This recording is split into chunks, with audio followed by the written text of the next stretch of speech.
ওয়াইবাদুর রহমানিল্লাযীনা ইয়ামশুনা আলাল আরদি হাওনা। রহমানের প্রকৃত বান্দা হলো তারা যারা জমিনের উপরে অহংকার করে চলে না, নম্রভাবে চলাফেরা করে। রহমানের প্রকৃত বান্দা হলো তারা যারা জমিনের উপরে অহংকার দেখায়া চলাফেরা করে, নম্রভাবে চলে। কোরআনের আরেক জায়গায় আল্লাহ তাআলা বলেন, ওয়ালা তামশি ফিল আরদি মারাহা ইন্নাকা লান তাখরিকাল আরদা ওয়া লান তাবলুগাল জিবালা তুলা। হে আমার বান্দারা, তোমরা জমিনে দম্ভ ভরে অহংকারের সাথে চলাফেরা করো না, কারণ তুমি অহংকার করে পা দিয়ে আঘাত করে আমার জমিনকে ফাটা ফেলতে পারবা না, এবং তুমি আমার জমিনের উপরে অহংকার করে লাফ দিয়ে আমার পাহাড়ের উচ্চতাকে তুমি ছাড়ায়া যেতে পারবা না। পারবে কেউ এরকম? কেউ কি অহংকার করে পা দিয়ে আঘাত করে জমিনকে দ্বিখণ্ডিত করতে পারবে? পারবে না। কারো দ্বারা অহংকার করে লাফ দিয়ে পাহাড়ের উচ্চতাকে ছাড়িয়ে যাওয়া সম্ভব নয়। আল্লাহ তাআলা বলে দিচ্ছেন, বান্দা অহংকার করো।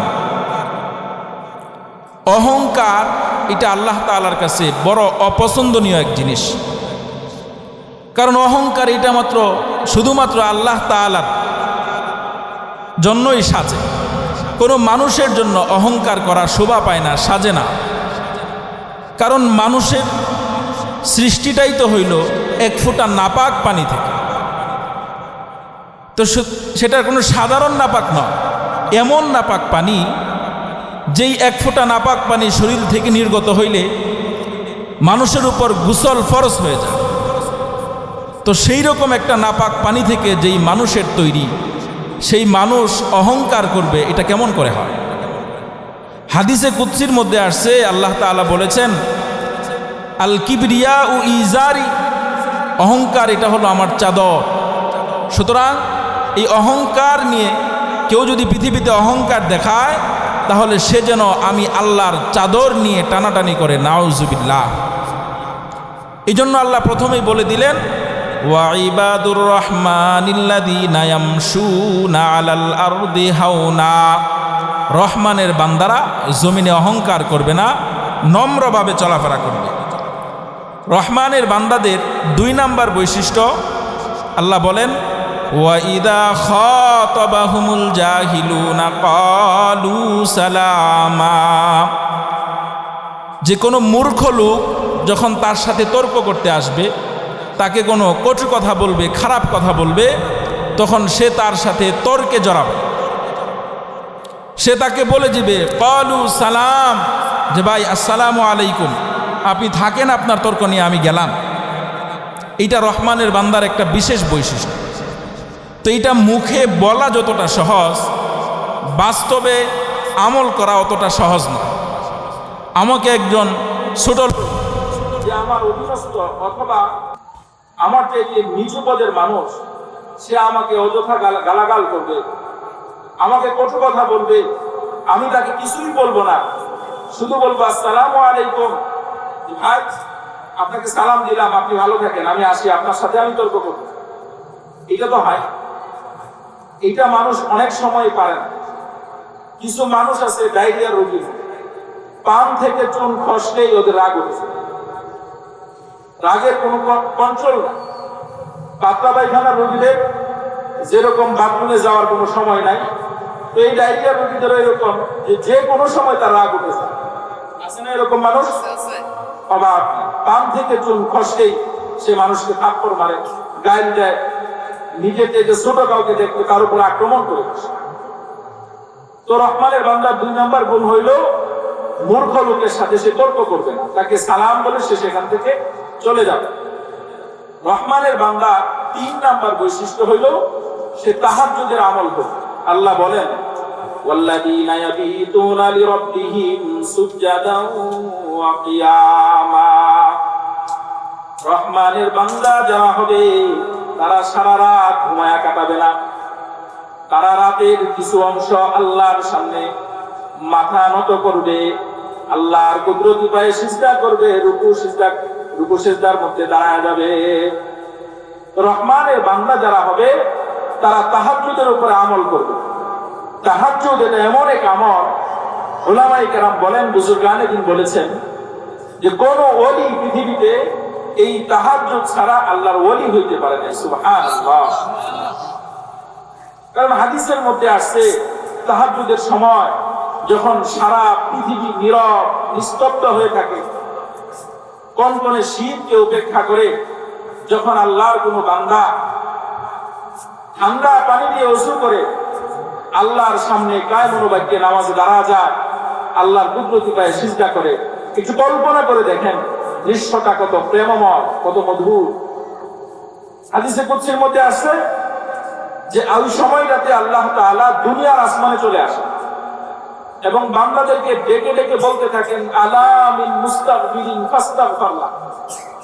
কোন বান্দাকে আসো যে গুনাহ করেছো, কোনো ভয় নাই, আমি আল্লাহর কাছে ক্ষমা চাও, আমি আল্লাহ তোমাকে ক্ষমা করে দিব। সুবহানাল্লাহ। বান্দা যেই জিনিসের অভাবের মধ্যে থাকে আল্লাহ তাআলা দুনিয়ার আসমানের মধ্যে এসে বান্দাকে ডাকতে থাকেন, বান্দা অভাবের মধ্যে আসো, আমাকে বলো, আমি তোমার অভাবকে দূর করে দেব। তাহাজ্জুদের আমল এমনই একটা আমল, এক আলেম, বড় আলেমের কাছে এক লোক আসছে, এসে বলতেছে যে হুজুর এক বিপদের মধ্যে পড়ছি, তো এই বিপদ থেকে কোনোভাবেই উদ্ধার হতে পারতেছি না, কিন্তু আমার এই বিপদ থেকে উদ্ধার হওয়া এখন খুব জরুরি হয়ে পড়ছে, আমাকে একটা আমল শিখায় দেন।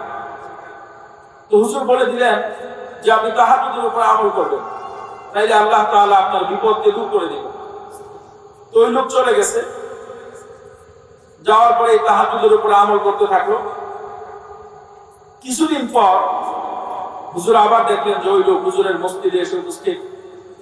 তো হুজুর জিজ্ঞেস করলেন যে ভাই, এক বিপদ নিয়ে আসছিলেন, তাহাজ্জুদের আমলের কথা বলছিলাম, আমল কি করছেন, আর ওই আপনার বিপদ কি দূর হয়েছে? ওই লোক বলতেছে, হুজুর আমি যেই বিপদ নিয়ে আপনার কাছে আসছিলাম, আমার এই বিপদ তো আল্লাহ তাআলা দূর করে দিয়েছেন। সুবহানাল্লাহ। হুজুর বিপদ আমার কাটেছে ঠিক, কিন্তু আমার মনটা একটু খারাপ হয়ে গেছে। তো হুজুর তো আশ্চর্য হয়ে গেলেন যে আপনার বিপদ কেটে গেল, তো আপনার মন একটু খারাপ কেন? বলেছে হুজুর আমি তাহাজ্জুদের আমল করাতে, তাহাজ্জুদের নামাজের মধ্যে এত মজা পাইতেছিলাম যে শেষ দিকে আইসা আমি বলতাম যে আমার বিপদটা যদি আরো কিছুদিন পরে কাটে, এখনই যেন আল্লাহ না কাটায় দেয়। সুবহানাল্লাহ। তো তাহাজ্জুদের আমলের এমনই মজা, কোন বান্দা যদি তাহাজ্জুদের মজা পেয়ে যায় আল্লাহর সাথে তার প্রেমটা খাঁটি হয়ে যাবে। বলি সুবহানাল্লাহ। তো রহমানের বান্দাদের তিনটা বৈশিষ্ট্য হলো, রহমানের বান্দাদের 4 নম্বর বৈশিষ্ট্য হলো তারা জাহান্নাম থেকে আল্লাহর কাছে পানা চায়। তো জাহান্নাম থেকে আল্লাহর কাছে পানা কেমনে চাইবে, ওই দোয়াটাও আল্লাহ তাআলা শিখায় দিয়েছে। والذين يقولون ربنا اصرف عنا عذاب جهنم إن عذابها كان غراما। রহমানের বান্দা যারা হবে তারা আল্লাহর কাছে জাহান্নাম থেকে আশ্রয় চাইবে, আল্লাহকে বলবে রব্বানা সরিফ আন্না আযাব জাহান্নাম, হে আল্লাহ আপনি আমাকে জাহান্নামের আগুন থেকে বাঁচান। ওটা কতই না নিকৃষ্ট একটা জায়গা, বসবাসের জন্য কতই না খারাপ একটা জায়গা, আল্লাহ তাআলা আপনি আমাকে সেই জাহান্নাম থেকে বাঁচান। তো এইটাও রহমানের খাঁটি বান্দাদের একটা বৈশিষ্ট্য। রহমানের বান্দাদের 5 নম্বর বৈশিষ্ট্য হলো তারা খরচ করার ক্ষেত্রে, সম্পদ খরচের ক্ষেত্রে মিতব্যয়ী হবে, তারা অপচয় করবে এবং কৃপণতাও করবে।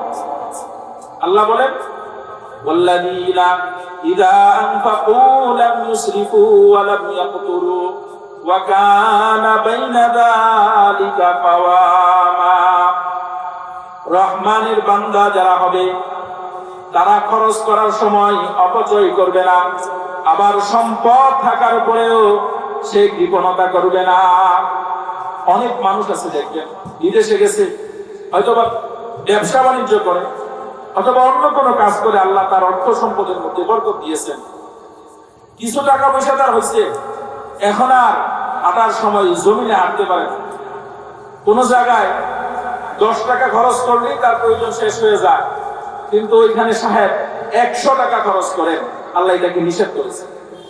ওয়ালা তুসরিফু, বান্দা অপচয় করবা না, অপচয় করা যাবে না।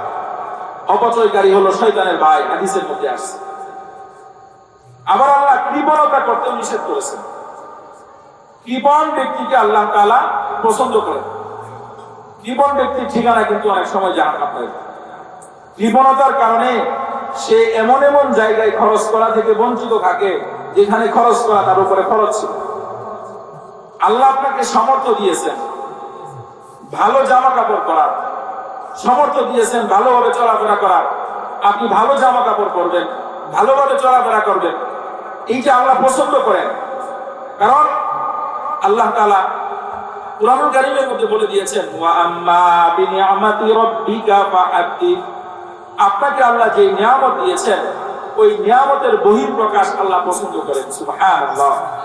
তো আপনার সম্পদ আছে, জামাটা ইস্ত্রি করে পরার মতো এবিলিটি আপনার আছে, সামর্থ্য আপনার আছে, এরপরেও আপনি ভালো জামা না পরে এমন এক জামা পরে আপনি বের হন, আপনার জামার দুর্গন্ধে আরেকজন ভদ্রলোক আপনার পাশেই বসতে চায়। তো এটাও ঠিক না। সম্পদ থাকলে নিজের ইচ্ছা মতো খরচ করা যাবে না, আল্লাহর ইচ্ছা অনুযায়ী খরচ করতে হবে। কারণ আল্লাহ কুরআনুল কারীমের মধ্যে বলেন, ওয়ালানাবলুওয়ান্নাকুম বিশাইইম মিনাল খাউফি ওয়াল জু'i ওয়া নাকসিম মিনাল আমওয়াল ওয়াল আনফুসি ওয়াত তামারাত। আল্লাহ এই আয়াতের মধ্যে বান্দাকে যে আল্লাহ পরীক্ষা করবেন এই কথা আল্লাহ এই আয়াতের মধ্যে বলে দিয়েছেন। আল্লাহ তার কোনো বান্দাকে সম্পদ দিয়ে পরীক্ষা করেন, কোনো বান্দাকে সম্পদ না দিয়ে পরীক্ষা করেন। আল্লাহ বান্দাকে সম্পদ দিয়ে পরীক্ষা করেন যে সে আমার নিয়ামতের শুকরিয়া আদায় করে কিনা, আর কাউকে নিয়ামত অর্থ সম্পদ একটু কম দিয়ে পরীক্ষা করেন যে বান্দা আসলে আমার শুকরগুজার করে কিনা, ধৈর্য ধারণ করে কিনা অভাবের উপরে, এটা আল্লাহ পরীক্ষা করে। কথা আছে না, দিয়ে ধন বুঝে মন কেড়ে নিতে কতক্ষণ, তা আল্লাহ দিতেও সময় লাগে না, নিতেও সময় লাগে। আল্লাহ আপনাকে যে সম্পদ দিয়েছেন এটা আল্লাহর ইচ্ছা অনুযায়ী আপনার খরচ করতে হবে। আল্লাহ আমাদেরকে তৌফিক দান করুন, বলি আমিন। রহমানের বান্দাদের 6 নাম্বার বৈশিষ্ট্য হইল ওয়াল্লাযীনা লা ইয়াদউনা মা'আল্লাহি ইলাহান আখার। রহমানের বান্দাদের 6 নাম্বার বৈশিষ্ট্য হলো তারা একত্ববাদের উপর দৃঢ় থাকে। তারা আল্লাহ ছাড়া আর কাউকেই ডাকে না, আল্লাহর সাথে শিরিক করতে। শিরিক এটা মস্ত বড় এক জুলুম। শিরিক এটা এমন এক গুনাহ যেটা সরাসরি আল্লাহর সাথে করা হয়, আল্লাহর সাথে শরীক করা হয়, আল্লাহর ইহানত করা হয়। নাউযুবিল্লাহ। আল্লাহ কুরআনুল কারীম স্পষ্ট করে বলে দিয়েছেন, ইন্নাশ শিরকা লাযুলমুন আযীম। শিরিক এটা হলো মস্ত বড় জুলুম, মস্ত বড় অন্ধকার। শিরিকের গুনাহ আল্লাহ ক্ষমা করেন না। এই কথাটা একটু বুঝবার জন্য একটা কবির এক উক্তি দেওয়া যায়। এক কবি লিখেছেন যে আমি যখন আমার প্রিয়াকে পর পুরুষের হাত ধরে হাঁটতে দেখেছি সেদিন আমি 15 বার বিশ্বাস করলাম আল্লাহ তাআলা কেন শিরকের গুনাহ ক্ষমা করেন। কথা বুঝে আসছে? যেখানে আপনার বউ, তাকে আপনি কি দিছেন? ছুটে যাওয়ার জন্য একটু লিপস্টিক, পায়ে দেওয়ার জন্য একটু আলতা, গায়ে দেওয়ার জন্য কয়টা শাড়ি আর কয়টা থ্রি পিস। তো এই কয়টা জিনিস দিয়া আপনার তার উপরে এমন অধিকার যে সে আপনি মরার আগ পর্যন্ত আপনি ছাড়া অন্য কোনো পুরুষের হাত ধরতে পারবে না। যদি ধরে এটা কি কোনো পুরুষের পক্ষে মাইনা নেওয়া সম্ভব? সম্ভব। এইটা কোনো পুরুষের পক্ষে মাইনা নেওয়া সম্ভব। পুরুষ দারিদ্রতা সহ্য করে নেই, সংসারের অভাব অনটন সহ্য করবে, আরো অনেক চাপ পুরুষ সহ্য করতে পারে, কিন্তু নিজের ঘরের বউ অন্য পুরুষের হাত ধরে চলে যাবে, এটা কোনো পুরুষ সহ্য করতে পারে। পৃথিবীর বহু মহাপুরুষ আছে নিজের স্ত্রীর উল্টা পাল্টার কারণে সে একজন সফল মানুষ থাকার পরে এক সময় ধ্বংস হয়ে যায়, আছে না? তো আপনি একটা বউকে অল্প কয়টা কাপড় চোপড় আর লিপস্টিক আলতা দিয়ে যদি এরকম অধিকার হয় কারো উপরে, তাইলে যেই আল্লাহ আপনাকে এত সুন্দর করে মানুষ বানাইছেন, পৃথিবীতে হাজারো লক্ষ মানুষ আছে যাদের মাথা ঠিক নাই, পাগল, আল্লাহ আপনাকে একটা সুস্থ মস্তিষ্ক দিয়েছেন। লক্ষ কোটি মানুষ আছে যারা অন্ধ, চোখে দেখে না, আল্লাহ আপনাকে সুন্দর দুইটা চোখ দিয়েছেন, আল্লাহ আপনাকে দুইটা হাত দিয়েছেন। পৃথিবীতে অসংখ্য মানুষ আছে যাদের জন্ম থেকেই দুইটা হাত নাই। আল্লাহ আপনাকে দুইটা পা দিয়েছেন, জন্ম থেকে অসংখ্য মানুষ আছে যাদের দুইটা পা নাই। এত কিছু দেওয়ার পরেও আপনি যদি আল্লাহর সাথে শিরিক করেন, আল্লাহ ছাড়া অন্য কাউকে ডাকেন, আল্লাহ কি সেই গুনাহ ক্ষমা করবে? আল্লাহ সেই গুনাহ ক্ষমা করবে। সব গুনাহ আল্লাহ ক্ষমা করে দেন, কিন্তু শিরকের গুনাহ আল্লাহ ক্ষমা করেন। এটা আল্লাহ ক্ষমা করবেন না, একটু চিন্তা করলেই বান্দা বুঝতে পারবে যে আল্লাহ সব ক্ষমা করলেও এটা কেন ক্ষমা করবে। একেবারে দিলের মধ্যে বসায় নেন একটা জিনিস, যে কোন অলৌকিক ভাবে কোন বান্দাকে এমন কোন ক্ষমতা আল্লাহ তাআলা দেন নাই যে সে অলৌকিক ভাবে অপর বান্দার কোন উপকার করবে, সে মৃত হোক অথবা জীবিত হোক। কথাটা বুঝে আসছে? এটা আল্লাহ নবীকেও আল্লাহ দেন। তো যেখানে আল্লাহ নবীকেও আল্লাহ দেন নাই, ওখানে সাধারণ কোন মানুষকে আল্লাহ দিবে কোন প্রশ্নই আসে না। কোন মানুষ সে জীবিত হোক, মৃত হোক, ভালো হোক, খারাপ হোক, বৃদ্ধ হোক, যুবক হোক, অলৌকিক ভাবে কোনো কিছু করার ক্ষমতা তার নাই। এটা দিলের মধ্যে ভরতে হবে। আপনার সন্তান হয় না, আপনার অর্থ সম্পদের অভাব, ব্যবসায় লস খাইছেন, কোনটার জন্য কোন দোয়া করবেন আল্লাহ কোরআনুল কারীমের মধ্যে শিখায় দিচ্ছেন, কিন্তু সন্তান হয় না, একটু বিপদে পড়ছেন, মামলা খাইছেন, যাই কিছু হয়েছে, চলে গেছেন শাহজালালের মাজারে, চলে গেছেন শাহপরানের মাজারে। এটা আল্লাহর সাথে শিরিক করা। আপনার সাথে একটু আপিল করি আপনাদের কাছে, মনে করেন আপনি তো বাংলা ভাষায় কথা বলেন, বাংলা কথা বলেন, তো শাহজালাল উনি কি বাংলাদেশের ছিলেন নাকি ইয়ামেনের ছিলেন? ইয়ামেনের ছিলেন। তো আপনি জীবিত একটা মানুষ, ওনার কবরের ভিতরে উনি কি মোটা নাকি জীবিত? মোটা। ওনার কথা কি বাংলা ছিল? ভাষা কি বাংলা ছিল? ভাষা বাংলা ছিল। তো আপনি বাংলা ভাষায় কথা বলতেছেন। শাহজালাল ইয়ামানী রাহমাতুল্লাহি আলাইহি উনি ইয়ামান থেকে আসছেন, ওনার ভাষাটাও বাংলা। তো আপনি বাংলা ভাষায় তার কবরের পাশে দাঁড়ায়া এই হাবিজাবি যাই কিছু বললেন, এতে কি ওনার বোঝার কোনো ক্ষমতা আছে? একে তো উনি মরা, যদি মরা নাও থাকেন, জিন্দাও থাকেন, তারপরেও উনি এটা বুঝবেন? বুঝবেন। তো মানুষ সব কিছু বুঝে। নিজে বাজার থেকে 1 কেজি টমেটো কিনবে, এই জন্য 10টা টমেটো টিপ দিয়া দেখা তারপরে আনে, দোকানদার ধমক দেয়, তারপরেও টিপে। কিন্তু নিজের আমল ধ্বংস হয়ে যায়। এক বাটি খিচুড়ি খাওয়ার জন্য দ্বিতীয়বার চিন্তা করে না যে এইটা খাইলে আমার ইমান থাকবে কি থাকবে না, চলে যায় এই মাজারে সেই মাজারে। সুতরাং মাজার ভক্ত হওয়া যাবে না।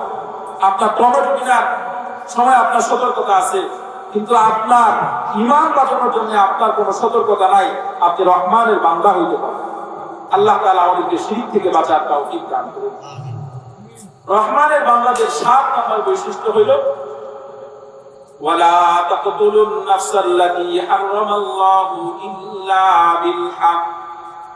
রহমানের বান্দা যারা হবে তারা অন্যায়ভাবে কোনো প্রাণকে হত্যা করবে না।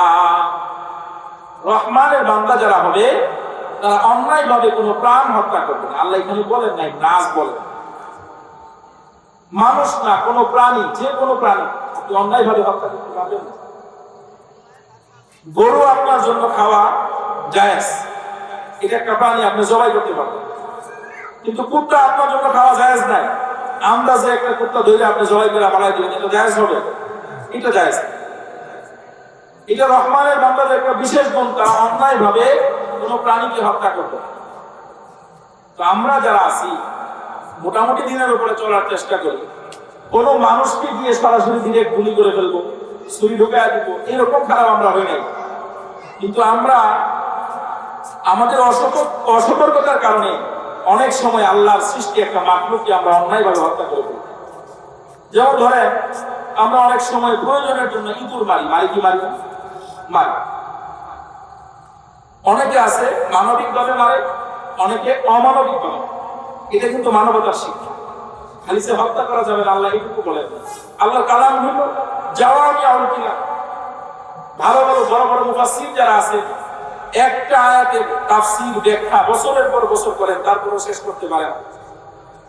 তো আল্লাহ তাআলা এটা দিয়ে বুঝাইলেন যে যেই প্রাণী আপনার হত্যা করার প্রয়োজন নাই, তাকে হত্যা করতে পারবেন না। আর যেটা আপনার প্রয়োজন আছে ওইটাকে আপনি হত্যা করতে পারবেন, তবে মানবতা যেন আপনার মধ্যে থাকে।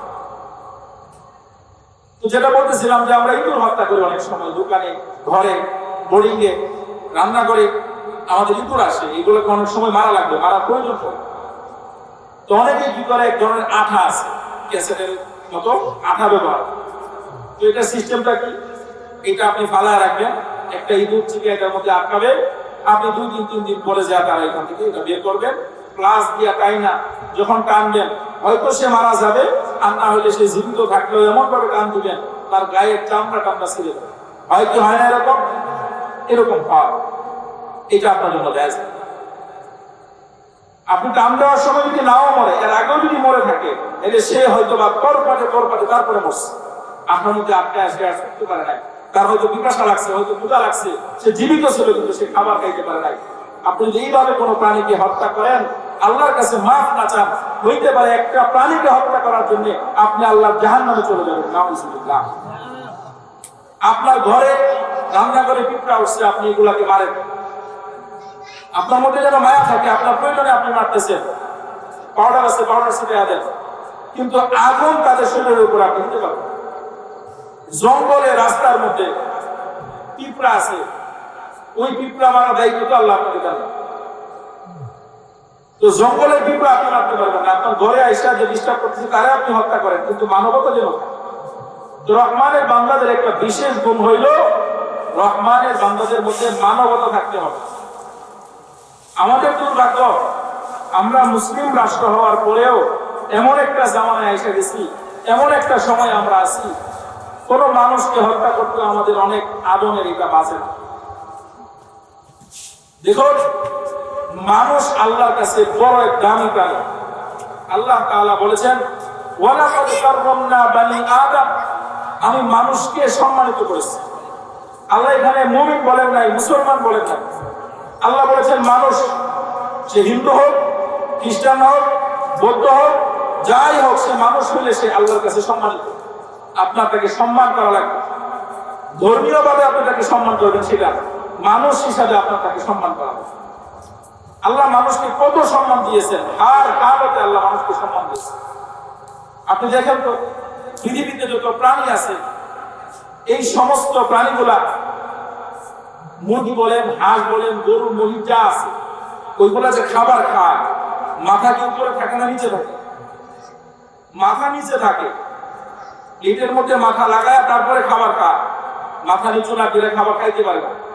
কিন্তু একমাত্র মানুষ, যেই মানুষ খাবার খাওয়ার জন্য মাথাটাকে নিচু করে না, আল্লাহ তাআলা এই মাথাটাকে উঁচা রেখে দিয়েছেন, যে এই মাথাটা শুধুমাত্র আল্লাহর সামনেই নত হবে। সুবহানাল্লাহ। সেই মানুষকে আমরা সম্মান করি, মানুষকে জিল্লত করি। আজকেরও তো খবর, একটা নির্ভীক ছেলে আছে, সত্য কথা বলে, উচিত কথা বলে, অনেক সময় বলে ফেলবে, তার দল আরেকজন করে না, ভালো কথা, আপনি এক দল করেন, আরেকজন আরেক দল করেন, দল দুজনে দুটা করতেই পারে। তার মানে এই না যে আপনি আরেকজন মানুষের ইজ্জত নিয়ে ছিনিয়ে নিতে পারবেন, আরেকজন মানুষকে আপনি হত্যা করে ফেলছেন। হাদিসের মধ্যে স্পষ্ট আসছে যে একটা মানুষকে হত্যা করা মানে গোটা দুনিয়াটা ধ্বংস করে ফেলা। নাউযুবিল্লাহ। অন্যায় ভাবে একটা মানুষকে হত্যা করার কিছু জায়েজ জায়গা আছে, ওইটা শরীর যদি কোনো বিচার আদালত থাকে ওইটা সে করবে। বিবাহিত পুরুষ যদি জিনা করে, সাক্ষী থাকে, তাইলে তাকে হত্যা করা যায় ইসলামী শরীয়ত। যদি কেউ মুরতাদ হয়ে যায় তাহলে হত্যা করা যায়। যদি কেউ কাউকে হত্যা করে কিসাসের জন্য তাকে হত্যা করা যাবে, তবে ওটার জন্য শরীয়তের আদালত লাগবে, শরীর বিচারালয় লাগবে। তো যেটা বলতেছিলাম যে রহমানের বান্দাদের একটা বিশেষ গুণ হলো তারা মানবিক হবে, তাদের সব কিছুতেই মানবতা থাকবে। আল্লাহ তাআলা আমাদেরকে মানবিক হওয়ার তৌফিক দান করুন। রহমানের বান্দাদের আরেকটা বিশেষ গুণ হইল তারা জিনা করে। আল্লাহ তাআলা এটা কঠিনভাবে নিষেধ করে দিয়েছেন যে রহমানের বান্দা তারা জিনা করে। জিনা অত্যন্ত ভয়াবহ, জিনা শাস্তি নওয়াজের মধ্যে বিভিন্ন হুজুরের কাছে শুনে থাকবেন। 9 নাম্বার রহমানের বান্দার গুণ হইল তারা তাওবা করবে। রহমানের বান্দার 10 নাম্বার গুণ হইল তারা মিথ্যা সাক্ষ্য দিবে না। 11 নাম্বার হইল কোরআন থেকে তারা শিক্ষা নেবে। যখন তাদের সামনে কোরআন তেলাওয়াত করা হবে তারা বোবা বদিরের মতো আচরণ করবে না, এখান থেকে তারা শিক্ষা নেবে। এই যে আপনাদের সামনে আলোচনা হচ্ছে, আপনারা শিক্ষা নেবেন। 11 নাম্বার গুণ হইল তারা আল্লাহর কাছে দোয়া করবে। রব্বানা হাবলানা মিন আজওয়াজিনা ওয়া যুররিয়াতিনা কুররাতা আয়ুনিন ওয়াজআলনা লিল মুত্তাকিনা ইমামা। রহমানের বান্দা যারা হবে তারা আল্লাহর কাছে দোয়া করবে, আল্লাহ আপনি আমার আহাল, আমার পরিবার, আমার সন্তানদেরকে আপনি আমার চক্ষুর শীতলতা বানায়া দেন। সুবহানাল্লাহ। আল্লাহ দোয়া শিখায়া দিছেন। দেখেন এটা বিরাট মারাত্মক এক জিনিস। আপনি যদি আপনার পরিবারের জন্য, আপনার সন্তানদের জন্য, সন্তানের ভবিষ্যতের জন্য, আপনার ভবিষ্যতের জন্য সব কিছু এক দোয়াতে চাইতে চান, তাইলে এইটা হলো আপনার জন্য সেই দোয়া, যেই একটা দোয়া করলে আল্লাহ আপনাকে সব কিছু দিবেন। সুবহানাল্লাহ। আপনার একটা সন্তান আছে, দেখতে শুনতে মাশাআল্লাহ ভালো, কিন্তু রোগা, ভিতরে ভিতরে অসুখ। আপনার সন্তানটা দেখতে ভালো, কিন্তু তার কোনো আয় রোজগার নাই, ওরে দেখলে কিন্তু আপনার চক্ষুর শীতলতা হবে না। আপনি যদি আপনার সন্তানের জন্য সব কিছু এক দোয়াতে চাইতে চান, মোট কথা আপনার জীবনটাকে আপনি সুন্দর হালতে দেখতে চান, আপনার জীবনের উপরে আপনি সন্তুষ্ট থাকতে চান, আপনি আল্লাহর কাছে এই দোয়াটা করবেন। আমাদের অনেক মুরব্বীরা আছে এরকম, নিজে কিছুটা দিনের উপরে চলার চেষ্টা করে, ফজরের সময় কষ্ট করে মসজিদে আসে, কিন্তু যুবক দামরা একটা পোলা ঘরের মধ্যে শুয়ে আছে, সে আসার সময় কম্বলটা আরও ভালো করে টাইনা দিয়ে আসে না। এই বাবা প্রকৃত ইমানদার বাবা নয়। এই বাবা জাহান্নামকে পরিপূর্ণ বিশ্বাস করে না। এই বাবা জাহান্নামকে পরিপূর্ণ বিশ্বাস করলে তার ছেলেটা নামাজ না পড়লে, রহমানের বান্দাদের এই বৈশিষ্ট্যগুলো আমাদেরকে অর্জন করবার তৌফিক দান করুন। এগুলো যদি পারেন একটা লিস্ট করে রাখবেন, এখন তো মনে থাকবে, দেখবেন যে কোনটা আমার নিজের মধ্যে আছে, ওইটার জন্য আল্লাহর কাছে শুকরিয়া আদায় করবেন, একটা টিক দিবেন, এবং যেগুলো নাই ওগুলো অর্জন করার চেষ্টা করবেন। আল্লাহ তাআলা আমাদেরকে তৌফিক দান করুন। আমিন।